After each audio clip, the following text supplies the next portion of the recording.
Our next presenter would be Rachel Chong, presenting on flourishing index measures among ophthalmologists in the Asia Pacific. Good morning, everyone. I just wanted to say what an amazing privilege it's been to be among such inspiring companies, so thank you again for the opportunity. So my project really was to examine what flourishing is in Asia Pacific ophthalmologists.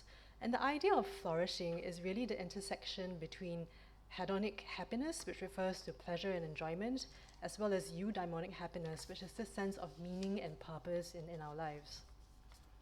It's important to qualify that this is not just the absence of burnout, because many studies have been done in health practitioners to look at how burnout is affecting us.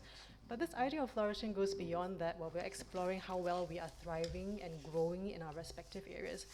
The benefits of flourishing has been that people have done studies showing that individuals who are able to flourish more are able to contribute more as well in their personal capacities, as well as in the workplace and in the community. So obviously this is a very key area of our own personal as well as professional development that I think more attention needs to be paid to.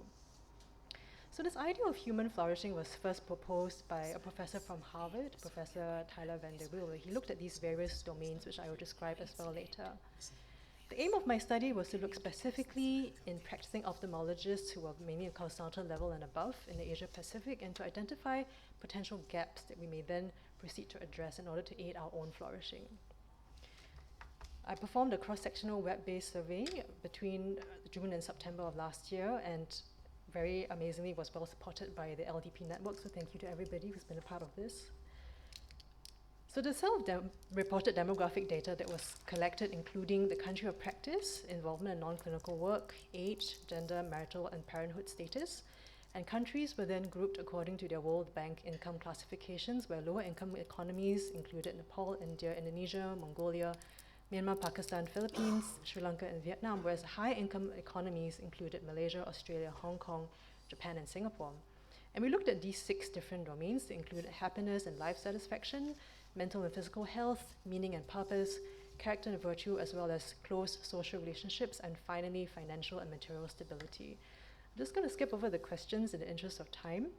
We looked at gender-specific differences in well-being that was also self-reported in terms of which factor people thought was most important in promoting their well-being, as well as interventions that they felt would be most helpful in their institutions to promote flourishing for them.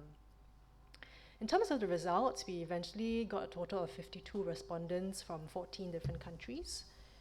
And the top-ranked factors that were thought to influence the flourishing of practicing ophthalmologists in Asia Pacific were limited professional autonomy, lack of work-life integration, and a lack of a supportive work environment.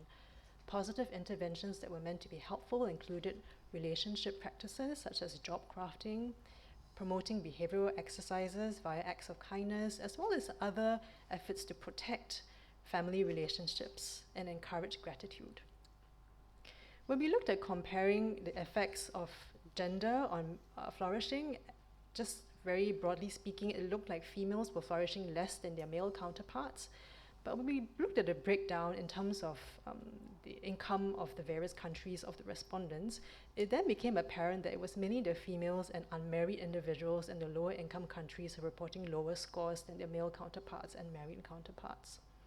When we further looked at the effects of age on flourishing, it is quite clear that ophthalmologists who were more than 60 years old were much happier than people who were younger. So, I mean, this is actually concurs with many aging studies. You know, it has been suggested that once you're more stable in your career, you've reached greater social stability, you tend to be happier. So I hope everyone is encouraged that the best is yet to come.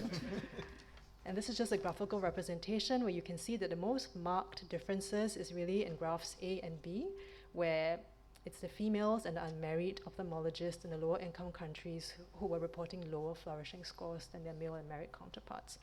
So where do we go from here?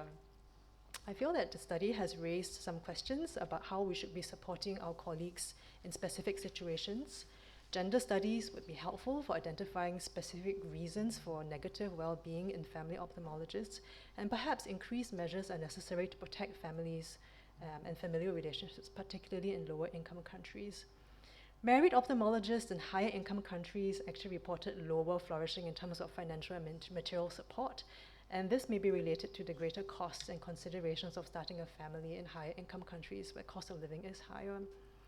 Also, clearly there's a need to look at age-specific concerns of younger ophthalmologists to try and identify areas that may be able to promote greater flourishing in our younger colleagues. So thank you very much. Just a plug for APGC, which is in Singapore next year. Please come and join us if you're free. Thank you. Thank you very much. That was a very good presentation. And it involves current day situations involving everybody in the society. So out of the measures you have underlined, what do you think is a practical intervention that from this study you can tell us? That's a great question. I think institutions, to begin with, can recognize the importance of good familial support in ophthalmologists being able to contribute more at the workplace. So things like recognizing that there may be seasons of life, parents of young children, for example, where they may not be able to contribute as much, but it doesn't mean that later in their careers that they wouldn't be able to make up for it. Yeah, so I think just management and institutional recognition of these issues is key. Okay, thank you. Any other questions from the audience?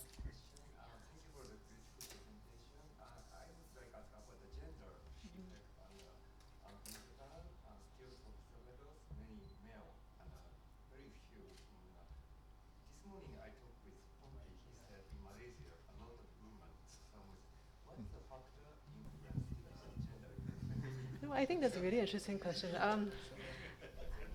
So I suspect culture has a big part to play in it, and also generational mindsets matter. So if you have good role models that you can look up to as a female who are already in positions of leadership, who are able to afford mentorship and supervision to guide you in the way, then that's a very powerful statement. The other thing is, it's not just the females who can empower females, but also males like yourself, who recognize that there's a need to bridge this gender gap is going to be very helpful for future generations of female aspiring leaders. So that's a great point, but I do think it will probably take time after the recognition of these issues. Yeah. Thank you. So just one more. If probably in the future, I don't know if there are any studies that are being done in other specialties as well. It would be interesting to compare across specialties how ophthalmologists are doing compared to surgeons, compared to pediatricians. Yes. That would be interesting as well, because it's also a specialty specific I think factor. So that's right. very interesting. Thank you. Thank you.